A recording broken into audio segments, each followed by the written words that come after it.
বেয়া দিনত দল কেনেকৈ চলাইছিলোঁ সেইটো আমাৰ পুৰণি মানুহখিনিয়েহে জানো।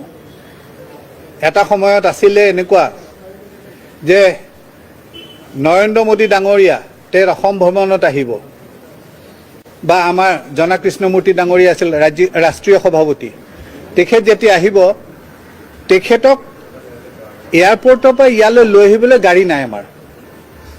আমাৰ এখন প্ৰথমে ভঙা জীপ এখন আছিলে, যেতিয়া উজান বজাৰত আমাৰ অফিচ আছিল, তাৰপিছত এখন চুমো আহিছিলে। আজি কথাটো ক'লে হয়তো মানুহে কয় যে বাৰু উফাই ডাং মাৰৰ কথা কৈছে। এনেকুৱা দিনো গৈছে য'ত মই নৰেন্দ্ৰ মোদী ডাঙৰীয়াক মোৰ এখন বুলেট আছিলে AMZ 4747 ৰঙা ৰঙৰ, সেই বুলেটৰ পিছফালে উঠাই পেলাই মই আমাৰ কেন্দ্ৰীয় হিন্দুস্তানী বিদ্যালয় যে আছে তাত মই তেখেতক মিটিঙলৈ লৈ আহিছিলোঁ। কিয়নো আমাৰ যিখন চুমো আছিলে সেই চুমোখন কোনোবাই কামাখ্যা দৰ্শন কৰিবলৈ লৈ গ'ল, দেৰি হ'ল, সময়ত আহি পোৱা নাছিলে। আমি সেনেকুৱা এটা সময়ৰ পৰা আহিছোঁ।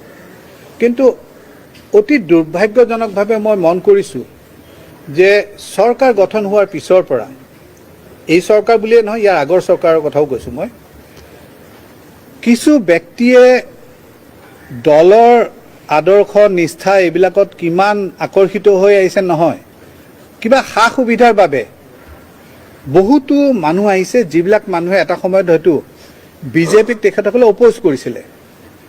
মই যেতিয়া সভাপতি আছিলোঁ তেতিয়া যুৱ কংগ্ৰেছে আহি পেলাই আমাৰ বাজপেয়ী ভৱন, তেতিয়া আমাৰ হেংৰাবাৰীত আছিল, বাজপেয়ী ভৱন এটেক কৰিব আহিছিল ফিজিকেলি। মানে আমি ফিজিকেলি গৈ পেলাই আমি গোটেই বাজপেয়ী ভৱন ভাঙি দিম। যেতিয়া লোহাৰ গেট বন্ধ কৰি দিয়া হৈছিলে আৰু আমি ভিতৰত আছোঁ, তেওঁলোকে বাহিৰত একেবাৰে উত্তাল পৰিস্থিতি কৰিছে। আজিও ভিডিঅ' ক্লিপ আছে। তাতে এগৰাকী নেতাই অটল বিহাৰী বাজপেয়ীৰ ফটো নমাই পেলাই ভৰিৰে গুৰিয়াই থকা আজিও আছে। আপোনালোকৰ পুৰণি আৰ্কাইভত যাওক, আপোনালোকে আৰ্কাইভত গ'লে পাব। সেই ব্যক্তিয়ে যেতিয়া দেখোঁ যে আজি আহি পেলাই বহুত ডাঙৰ কিবা এটা পদবী লৈ ল'লে, সেই মানুহে আহি পেলাই যেতিয়া ব্যৱসায়িক স্বাৰ্থত কোনোবা মানুহক কিডনেপ কৰি পেলাই 7 দিন বান্ধি থৈ দিব, তেতিয়া আমাৰ নিচিনা পুৰণি আমি যিবোৰ মানুহে কোনো প্ৰলোভনত ভুল নগৈ, আমি কোনো কংগ্ৰেছ কৰা নাই, কোনো অন্য দল কৰা নাই, বিজেপিয়ে কৰিছোঁ। আৰু বিজেপি যদি কৰিছোঁ, যেতিয়া বিজেপি কৰিছিলোঁ তেতিয়া সকলোৱে হাঁহে। মই অলপ আগতে কুইন বাইদেউক কৈ আছিলোঁ যে মই যেতিয়া হিৰণ্য ভট্টাচাৰ্যৰ এই যে পলিং বুথৰ বাহিৰত যে বহে বেঞ্চ লৈ পেলাই, মই যেতিয়া হিৰণ্য ভট্টাচাৰ্য হৈ সেই পলিং বুথত বহিছিলোঁ, সেইখিনি সময়ত মোৰ চিনাকি, মোৰ আত্মীয় বহুতে মোক নেদেখাব ধৰি পেলাই গৈ পেলাই হয় AGPৰ বুথত গৈছে, নহ'লে কংগ্ৰেছৰ বুথত গৈছে। সেই দিনৰ পৰা বিজেপিক আমি আনি পেলাই আজি এটা পৰ্যায়লৈ আনিছোঁ।